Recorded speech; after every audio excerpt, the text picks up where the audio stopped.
السلام علیکم، welcome to my channel. تمام ویڈیو اپڈیٹس کے لیے سبسکرائب کریں اور بیل نوٹیفیکیشن کو آن کریں۔ تو چلیے سنتے ہیں آج ایک انتہائی لرزاخیز کہانی۔ اماں، آپ کو کیا ہو گیا ہے؟ ساری دنیا فیشن کرتی ہے، میں کوئی دنیا سے انوکھی کوئی ہوں؟ کھلے بال آج کل فیشن کا حصہ ہے، مگر آپ سارا وقت میرے بالوں کے پیچھے پڑی رہتی ہیں۔ اگر اللہ نے مجھے خوبصورتی عطا کی ہے تو میں اسے چھپا کر کیوں رکھوں؟ ہر وقت چٹیاں باندھی رہا کروں۔ بال لپیٹو، مغرب کے وقت کھلے بال لے کر درختوں کے پاس نہ جاؤ، کسی کا سایہ ہو جائے گا، نظر لگ جائے گی، جن بھوت پلیت عاشق ہو جائیں گے۔ لو بھائی، حد ہو گئی، انسان تو عاشق ہوا نہیں آج تک، جن عاشق ہو جائیں گے میرے پہ۔ بریرہ نے اپنی ماں کی نقل اتاری تو انہوں نے ایک دھموکا اس کی کمر پر چڑھ دیا۔ زبان بغیر سوچے سمجھے کینچی کی طرح چلتی ہے تیری۔ دیکھو بیٹا، تمہارے بھلے کے لیے ہی تو کہتی ہوں، سورہ جن تم نے قرآن شریف میں پڑھی ہے کہ نہیں؟ نظر لگنا ثابت ہے۔ ہمارے پیارے نبی صلی اللہ علیہ وآلہ وسلم سونے سے پہلے سورہ فلق اور سورہ ناس پڑھ کر خود پر دم کرتے تھے۔ ہماری اماں نے ہمیں کبھی کھلے بال رکھنے نہیں دیے، ہمیشہ تیل ڈال کر چٹیاں باندھتی تھیں۔ تمہارے بال بھی مجھ پر ہی گئے ہیں۔ احتیاط اچھی چیز ہوتی ہے، بزرگوں کی باتوں میں کوئی نہ کوئی مصلحت بھی پوشیدہ ہوتی ہے، مگر آج کل کی نوجوان نسل تو خود کو عقلی کل سمجھتی ہے۔ مگر وہ بریرہ ہی کیا جو اماں کی بات دھیان سے سن لیں۔ اکلوتی اولاد ہونے کی وجہ سے ماں باپ کی آنکھوں کا تارا تھی، دونوں ہی جان چھڑکتے تھے۔ ان کو تو یہ سوچ سوچ کر ہی وحشت ہوتی تھی کہ ایک دن اسے رخصت کرنا ہوگا۔ سب کچھ بیٹی کا ہی تھا، پھر بھی وہ گھر داماد رکھنے کے خلاف تھی۔ بریرہ BSc کی طالبہ تھی، لمبا قد، گندمی رنگت، معقول شکل و صورت، مگر اس کے گھنے اور لمبے بال سب کو مڑ مڑ کر دیکھنے پر مجبور کر دیتے تھے۔ لمبے گھنے سیاہ بال کھولتی تو آبشاروں کا گمان ہوتا تھا۔ ہر ایک 2 ماہ بعد مٹھی بھر کاٹ دیتی، پھر گھٹنوں سے نیچے آ جاتے، اور انہی بالوں پر فدا ہو کر شمس نے اسے ایک تقریب میں پسند کر لیا تھا۔ برسر روزگار، معقول، قبول صورت، ایک شادی شدہ بہن امریکہ میں اور بیوہ ماں اور اپنا ذاتی گھر تھا۔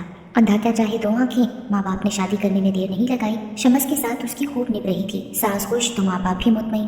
شمس اس کے بالوں کا دیوانہ تھا، رات کو اس کے کھلے بالوں میں منہ چھپا کر سوتا اور ہر وقت اسے کھلے بالوں میں دیکھنا پسند کرتا تھا۔ یوں تو ساس بے ضرر سی تھی، لیکن اماں کی طرح انہیں بھی اس کے کھلے بالوں پر اعتراض تھا اور سارا وقت ٹوک ٹوک کر اس کی جان جلاتی رہتی تھی۔ مگر یہاں بھی وہ شمس کی سپورٹ کی وجہ سے اس کان سے سن کر اس کان سے نکال دیتی تھی۔ شمس کو آفس کی طرف سے کسی دوسرے شہر اور کبھی دوسرے ملک جانا پڑتا تھا۔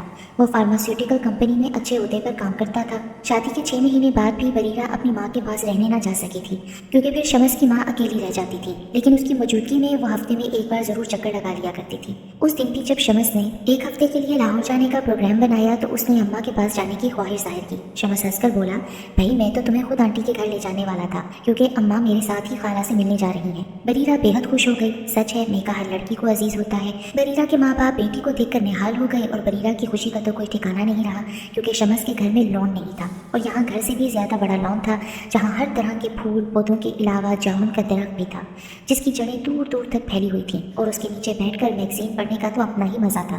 جب سے میکے آئی تھی وہ روزانہ شام کی چائے وہیں بیٹھ کر پیتی تھی، اور پھر مغرب کی اذان تک وہ وہیں پائی جاتی تھی اپنے پسندیدہ رسالوں کے ساتھ۔ ہفتہ گزر چکا تھا اور ابھی شمس کے آنے میں 1 ہفتہ باقی تھا کہ بریرہ کو شمس کی کمی شدت سے محسوس ہو رہی تھی۔ اماں نے بہت چاہا کہ اس کے ساتھ ہی کمرے میں سو جائیں، مگر ان کے آرام کے خیال سے اس نے یہ کہہ کر منع کر دیا کہ آپ تہجد کی وجہ سے جلدی اٹھ جاتی ہیں، مجھے نیند نہیں آتی، آپ ڈسٹرب ہوں گی۔ رات کے 2 بج رہے تھے، چاروں طرف عجیب وحشتناک سی خاموشی تھی۔ بریرہ کو گھبراہٹ سی محسوس ہوئی، ساتھ ہی خوف بھی محسوس ہونے لگا۔ پہلے اس نے سوچا ماں کو اٹھا لائے، پھر کنڈی لگا کر مطمئن ہو گئی، کھلے بال تکیے پر پھیلائے، دوپٹہ سرہانے رکھا اور سونے کی کوشش کرنے لگی۔ صبح اماں کے دروازہ پیٹنے پر اس کی آنکھ کھلی۔ کیا گھوڑے گدھے بیچ کر سو رہی ہو؟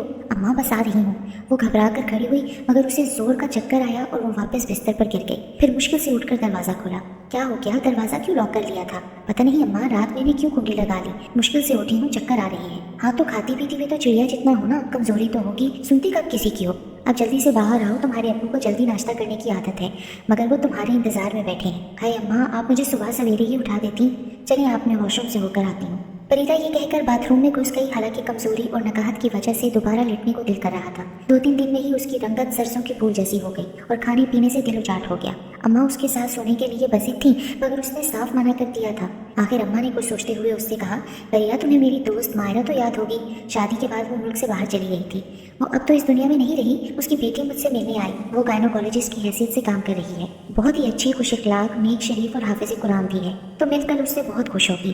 ڈاکٹر کائنات سے مل کر بریرہ متاثر ہوئے بغیر نہ رہ سکی۔ بریرہ کو لے کر معائنہ روم میں چلی گئی، پھر کچھ ٹیسٹ لکھ کر دیے اور ہنس کر بولی، آنٹی آپ کا تجربہ صحیح بول رہا تھا، مبارک ہو، بریرہ پریگننٹ ہے، ٹیسٹ کی رپورٹ سے اور کنفرم ہو جائے گا۔ بریرہ کو بھی بہت خوشی محسوس ہو رہی تھی، مگر پتہ نہیں کیوں دل مرجھایا ہوا لگ رہا تھا، اور وہ اپنی کیفیت سمجھنے سے قاصر تھی۔ آنٹی اس کے کھانے پینے کا خاص خیال رکھیے گا، بہت کمزور ہو رہی ہے بریرہ۔ ماں کے پاؤں تو خوشی سے زمین پر نہیں ٹک رہے تھے، مگر انہوں نے تنبیہ کی، देखो ये बात अभी किसी को मत बताना सवाए शमस और सास की, वरना नजर लग जाती है। उफ अम्मा, ये नजर क्या बला है कि जान नहीं छोड़ती। हजारों औरतें रोजाना माँ बनती हैं, मैं कोई दुनिया की पहली औरत थोड़ी हूँ। बेटा, नजर लगना तो हदीस से साबित है, हासिदों, जलने वालों और किसी को खुश ना देखने वालों की नजर लग जाती है। 2-4 महीने की तो बात है, बगैर बताए सबको पता चल जाएगा। शमस एयरपोर्ट से सीधा ससुराल आया। खुशी उसके चेहरे पर साफ दिखाई दे रही थी। बस नहीं था कि सास ससुर के सामने ही बरीरा को गले लगा ली। जो ही दोनों कमरे में आए, उसने बरीरा को गोद में उठा लिया। वो खुश होकर बोला, यार इतनी बड़ी खुशखबरी तुमने शेयर नहीं की, ये तो मुझे आंटी ने बताया। असल में कमजोरी की वजह से मेरी फोन करने की हिम्मत ही नहीं थी। वो तो तुम्हारी शक्ल से भी लग रहा है, लेकिन यार 1 माह में तुम्हारा वजन काफी बढ़ नहीं गया? बाप रे बाप, लगता है 9 माह बाद तुम किसी जिन का बच्चा पैदा करोगी। खुदा ना करे। अरे गुस्सा क्यों हो रही हो? तुम्हारा मियाँ किसी जिन से कम है क्या? बरीरा अपने शोहर के साथ ही घर वापस जाना चाह रही थी, मगर उसने मना कर दिया। देखो, जब तक मामा नहीं आ जाती तुम यहीं रहो, सुबह ऑफिस में चला जाऊंगा तो तुम घर में फिर अकेली होगी और मेरा काम में दिल नहीं लगेगा। यहाँ कम से कम आंटी अंकल तो है ना। मगर आपको खाने पीने की तकलीफ होगी, आप भी यहीं रुक जाए ना। नहीं, आप मेरी फिक्र ना करें, मैं हरफन मोला हूँ। नाश्ता करना कोई मुश्किल नहीं, दोपहर ऑफिस में लंच और रात डिनर तुम्हारे साथ। कैसा? मगर एक मसला होगा। वो क्या? तेरी जुल्फों के बिना नींद नहीं आएगी। दिन गुजर जाएगा मगर शब हमें तड़पाएगी। बरीरा को ये सुनकर हंसी आ गई। बरीरा का वजन बहुत तेजी से बढ़ रहा था और कमजोरी खत्म होने का नाम नहीं ले रही थी। हालांकि हैरत अंगेज तौर पर उसकी खुराक बहुत बढ़ गई थी। दिन भर खाने के बावजूद उसको भूख लगती रहती थी। शमस रोजाना 11 बजे तक खाना खाकर घर चला जाता था। माँ के इसरार के बावजूद बरीरा उनको अपने साथ सुलाने पर राजी नहीं थी और अकेली ही सोती थी। एक दिन माँ रात पानी पीने उठे तो उन्हें बरीरा के कमरे से उसके कढ़ाने की आवाजें आईं। उन्होंने घबराकर दरवाजा बजाया, मगर दरवाजा न खुला तो उन्होंने चाबी से दरवाजा खोला। उनकी चीख निकलते निकलते रह गई। बरीरा नींद भरना हालत में बेसुध पड़ी थी। उन्होंने पहले उसका लिबास दुरुस्त किया, फिर उसे घबरा घबरा कर आवाजें देने लगी। अब्बा भी शोर सुनकर कमरे में आ गए। बड़ी मुश्किलों से बरीरा ने आंखें खोली और नकाहत ज़दा आवाज में पूछने लगी, मुझे क्या हुआ है? आप दोनों मेरे कमरे में क्यों हैं? अम्मा ने अब्बा को कमरे में वापस भेजा और बरीरा से बोली, तुम जिस हालत में मुझे मिली हो उसने मेरे होश उड़ा दिए हैं। सच बताओ, कौन आया था तुम्हारे कमरे में? किसने तुम्हारी ये हालत की है? बरीरा गुस्से से बोली, क्या हो गया है अम्मा? बंद कमरे में कौन आएगा? मेरी हालत तो आप देख रही हैं, मैं तो मुश्किल से उठ रही हूँ। पता नहीं अम्मा, मुझे क्या होता जा रहा है। पूरे जिस्म में ऐसा दर्द हो रहा है जैसे ट्रैक्टर मुझे रोनते हुए गुजर गया हो। अम्मा, ये बच्चा तो मेरी जान लेकर जाएगा, मैं बहुत तकलीफ में हूँ। वो रोने लगी और अम्मा के हाथ पांव फूल गए। दिल अनजानी सोचों में खुलने लगा। चुप हो जा बेटी, शमस को कुछ न बताना, हम कल अस्पताल चलेंगे। अम्मा, मैं तो आपको बताना भूल गई, शमस तो आज सुबह की फ्लाइट से फ्रांस जा रही है 3 हफ्ते के लिए। अम्मा ने डॉक्टर कायनात को फोन करके पहले ही टाइम ले लिया था। डॉक्टर कायनात बरीरा को देखकर घबरा गई। ये इसको क्या हो गया है? इतना ज्यादा वजन कैसे बढ़ गया इसका? लगता है इंसान का नहीं हाथी का बच्चा पैदा कर रही है। वैसे आज मैं खुद बरीरा का अल्ट्रासाउंड करूंगी। काफी देर बाद डॉक्टर कायनात रूम से बाहर आई तो उसके मुंह पर हवाइयां उड़ रही थी। बेटा, सब कुछ ठीक तो है ना? डॉक्टर कायनात ने बरीरा को बाहर भेजा और उसके बाद अम्मा से मुखातिब हुई, आंटी मेरी तो कुछ समझ में नहीं आ रहा कि आपको क्या समझाऊं। बरीरा के पेट में अजीबोगरीब मखलूक परवरिश पा रही है जो इंसान की नहीं लगती, और जिस तेजी से इसका हुजम बढ़ रहा है उसको पैदा करना कम से कम बरीरा के लिए तो नामुमकिन है। इसका जिंदा बच जाना मुश्किल होगा। अम्मा ने बेसाख्ता मुंह पर हाथ रख लिया। बेटी कायनात, ये सब क्या है? आंटी आप परेशान ना हो, अगर इन दिनों में कोई खास बात हुई है तो आप मुझे बता सकती हैं। फिर अम्मा ने उसे गुज़िश्ता रात का वाक़या सुनाया कि उन्होंने बरीरा को बरहना हालत में देखा था और कहा कि बेटी, खुदा के लिए ये बात तुम किसी को मत बताना, वरना मेरी बेटी बदनाम हो जाएगी। आंटी, क्या हो गया है आपको? ये बात किसी को बताने वाली है भी नहीं, क्योंकि मुझे ये कोई और चक्कर लग रहा है। आप किसी पहुंचे हुए बुजुर्ग को ढूंढे, वही इस सिलसिले में कुछ कर सकते हैं। बेटी, आजकल तो जाली, लालची और दिखावे के बुजुर्ग पाए जाते हैं जिन्होंने इस नेक काम को भी तिजारत बना लिया है। मैं कहाँ ढूंढूं? रोते रोते उनकी हिचकियाँ बन गई। पहले तो आंटी आप एक बिल्कुल छोटे साइज का कुरान शरीफ बरीरा के गले में पहना दें, चारों पुर और आयतल कुर्सी का हर वक्त हिसार करें, फिर देखिए अल्लाह क्या करता है। बरीरा की माँ ने सारी बात उसके अब्बा को बताती तो वो भी सन्नाटे में आ गए। मैं क्या करूं बरीरा के अब्बा, कोई जिन्नाती मखलूक मेरी बेटी को बर्बाद करती रही और मैं कुछ ना कर सकी। इसके शोहर को भी नहीं बता सकती। मेरी जिंदगी, मेरी बेटी मौत की दहाने पर खड़ी है। हिम्मत से काम लो और मुझे कुछ सोचने का वक्त दो। संभालो अपने आप को, वरना बरीरा को पता चल गया तो क्या होगा सोचो। अब्बा फौरन ही कहीं चले गए। अम्मा ने कमरे में झांका तो बरीरा सो रही थी। उन्होंने हिसार किया और किचन में आ गई। भूख तो मर चुकी थी और फिर अपने शोहर का इंतजार करने लगी। आप कहाँ चले गए थे? मैं तो बहुत परेशान हो रही थी, जरूरी काम से क्या था। आंखों से बरीरा की मौजूदगी की तरफ इशारा किया, फिर उससे मुखातिब होकर बोले, बेटा जी तैयार हो जाओ, हमें कहीं जाना है। मगर क्यों अब्बा, और कहाँ? भाई, तुम्हारी बिगड़ती हालत के पेश नज़र एक बुजुर्ग के पास तुम्हें दम कराने ले जा रहा हूँ। मैं कहीं नहीं जा रही, मैं बिल्कुल ठीक हूँ। आप बिना वजह मेरे पीछे ना पड़े। दोनों हैरान होकर उसकी शक्ल देखने लगे। बेटा, इतनी तलब तो तुम कभी ना थी, क्या बाप की इतनी सी भी बात नहीं मानोगी? अब्बा ने प्यार से कहा तो वो घूरती नजरों से बोली, चली तो जाऊंगी मगर ना गाड़ी से उतरूंगी ना दम कराऊंगी, सब बकवास ढकोसला है। उसने नफरत से मुंह बनाया, फिर बड़ी मुश्किलों से ढेरों खुशामद के बाद जाने पर तैयार हुई।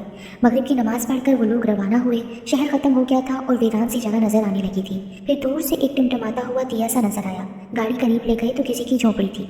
अब्बा ने गाड़ी साइड में रोकी और उन दोनों को गाड़ी में रुकने का इशारा करके झोपड़ी में दाखिल हो गए। एक नूरानी चेहरे वाले बुजुर्ग उनको देखकर मुस्कुराए और बोले, तुमने देर तो कर दी है मगर अभी इतनी भी देर नहीं हुई। फिर अब्बा ने उन्हें खुलकर सब कुछ बताया तो वो आंखें बंद करके मुराकबे में चले गए। अब्बा ने देखा साफ सुथरी झोपड़ी में जरूरत की हर चीज मौजूद थी। उन्हें वहाँ अजीब तरह के सुकून और इत्मीनान का एहसास हुआ। यहाँ आते ही अब्बा को लगा कि वो सब बोझ से आजाद हो गए हैं। काफी देर बाद उन्होंने आंखें खोली तो पूछने लगे, आपके घर में कोई दरख्त है क्या? जी हाँ, जामुन का बहुत बड़ा दरख्त है, वही सारे फिसाद की जड़ है। ये जो तावीज़ मैं आपको दे रहा हूँ इन्हें आज रात ही उस दरख्त के चारों तरफ काट दें, सुबह मजदूरों को बुलवा कर उसे कटवा दें। मुश्किल तो होगी लेकिन डरने की जरूरत नहीं है। फिर जड़ों के साथ जो खड्डा बने उसमें सूखी लकड़ियाँ और घास फूस डालकर आग लगा दें और ये आग बुझनी नहीं चाहिए जब तक पूरा जल ना जाए। आज रात आप दोनों मियाँ बीवी को बेटी के कमरे में जागना है, 1 मिनट भी नहीं सोना, और बेटी के सोने के बाद धीमी आवाज़ में सूर्य बकरा लगा देनी है और सुबह होने तक बार बार लगाना है। फिर फजर की नमाज पढ़कर बेशक आप सो जाए। कल सारे काम करने के बाद आप अकेले मेरे पास आना, फिर बताऊंगा कि आगे क्या करना है। वैसे आपकी बेटी के बाल कैसे हैं? बहुत लंबे और घने हैं। बस आपकी बेटी के साथ जो कुछ हुआ है इसकी वजह ये बाल ही है। हर रोज जिनों के यहाँ लाखों बच्चे पैदा होते हैं। जंगल भी अब शहर बन गए हैं और हर घर में ये मखलूक है, मगर हर किसी को सताती नहीं। बालों पर सबसे पहले जिन आशिक होते हैं, लेकिन खैर अल्लाह बेहतर करने वाला है। घर पहुंचकर सबसे पहले जामन के दरख्त में तावीज़ दबाने की कोशिश की और उनकी सारी तवानाइयां जवाब दे गई। तब उन्होंने चारों कुल और आयतुल कुर्सी आवाज़ें बुलंद पढ़नी शुरू की तो आसानी से काम हो गया। गालिबन बरीरा को उसकी माँ ने बुजुर्ग की हदायत के मुताबिक सब कुछ बता दिया था, इसलिए उसके मुसलसल रोने की आवाज़ें आ रही थीं। फिर बरीरा को नींद की दवा देकर सुलाने के बाद दोनों सूर्य बकरा लगाकर कमरे में ही बैठ गए और दुआएं मांगते रहे। सारी रात जागना मुश्किल था मगर औलाद की मोहब्बत मुश्किल को आसान कर देती है। सुबह होते ही अब्बा ने मजदूरों को बुलाकर जामन के दरख्त को जड़ से निकलवाना शुरू किया तो मजदूरों को दांतों पसीना आ गया। फिर अब्बा ने बरीरा और अम्मा के सामने जो घड़ा था उसमें बहुत सारी लकड़ियां डालकर मिट्टी का तेल छिड़क कर आग लगा दी और फिर उनकी आंखें फटी की फटी रह गई। शोलों के साथ अजीबोगरीब आवाज़ें बुलंद हो रही थी, जैसे बहुत से जिन्नात मिलकर आहो फुगा कर रहे हों। अजीब कराहियत तमीज़ बू पूरे घर में बस गई थी। हर तरफ गोश्त जलने की बू फैली हुई थी। यूँ लगता था जैसे कोई अनदेखी मखलूक बाहर निकलने की कोशिश कर रही हो। बरीरा और अम्मा एक दूसरे से लिपटी धर कर कांप रही थी। अब्बा ने दोनों को अपनी बाहों के हिसार में लेकर पुरानी आयात का दम किया तो उन सबको सुकून मिला। 2 घंटे में आग सर्द हुई तब वो अंदर आ गए। उसी वक्त अब्बा बुजुर्ग की झोपड़ी में पहुंच गए और उन्हें पूरा हाल सुनाया। ज़ेरे लब मुस्कुराए और फिर बोले, बला तो टल गई, अब इस बला को निकालना है जो बेटी के पेट में परवरिश पा रही है। ये 4 तावीज़ दे रहा हूँ, पानी में घोल कर पिला दें, फिर बच्ची से कहीं ना डरे न खौफज़दा हो।